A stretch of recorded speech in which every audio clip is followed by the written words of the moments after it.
সাগরপথে আমদানি কিংবা চট্টগ্রামের ইস্টার্ন রিফাইনারিতে পরিশোধনের পর সাধারণত নৌপথ, ট্যাঙ্ক, লরি আর রেল ওয়াগনে দেশের নানা প্রান্তে পরিবহন করা হয়ে থাকে জ্বালানি তেল। তুলনামূলক সময় সাপেক্ষ এই প্রক্রিয়ায় পদে পদে থাকে চুরি, পদ্ধতিগত লোকসান আর অপচয়ের ঝুঁকি।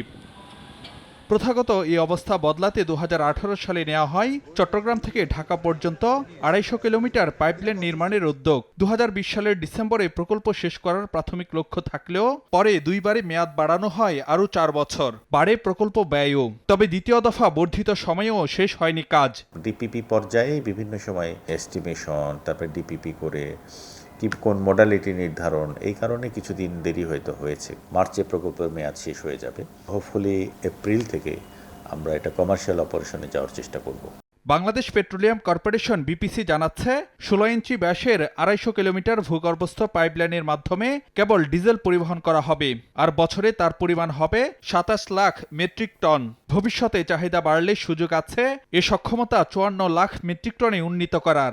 এতে জ্বালানি পরিবহনের সময় ও খরচ দুই বাঁচবে, বছরে সাশ্রয় করা যাবে 236 কোটি টাকা।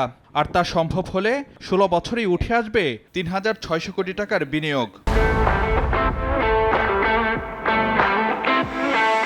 আমাদের বিভিন্ন ছোট ছোট ট্যাঙ্কারে করে এগুলো আনতে হতো, অনেক হ্যাজার্ড আছে, সেই ট্যাঙ্কার আমাদের ইউজ করতে হবে না এবং আমাদের কস্ট মিনিমাইজ হয়ে যাবে। এবং আমরা এটা অটোমেশনের আওতায় আছে যতটুকু পাইপলাইন, সো দ্যাট এখানে আমাদের কিন্তু ওয়েস্টেজও অনেক কমে যাবে। যেহেতু ঢাকা এবং চিটাগংয়ের মধ্যে একটা বিরাট অ্যামাউন্ট অফ তেল আমাদেরকে কন্টিনিউয়াসলি ট্রান্সফার করতে হয়, মোর রিলায়েবলি আমরা যখন দরকার তখন আমরা এই দুইটা সেন্টারের মধ্যে সুষ্ঠুভাবে নির্বিঘ্নে যদি আমরা এই ট্রান্সফারগুলো করতে পারি, তাহলে আমি মনে করি এটা আমাদের লং টার্মে এটা লাভ হবে।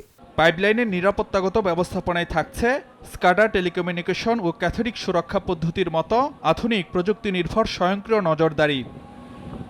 জ্বালানি তেল পরিবহনে দীর্ঘ 250 কিলোমিটার পাইপলাইন ও সংশ্লিষ্ট বিভিন্ন অবকাঠামো নির্মাণ বিপিসির জন্য একেবারেই নতুন অভিজ্ঞতা।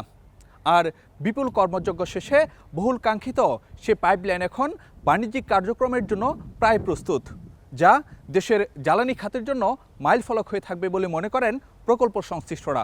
ফারুক ভিয়া, রবিন, সময় সংবাদ, গোদনাইল রিসিভিং টার্মিনাল, নারায়ণগঞ্জ।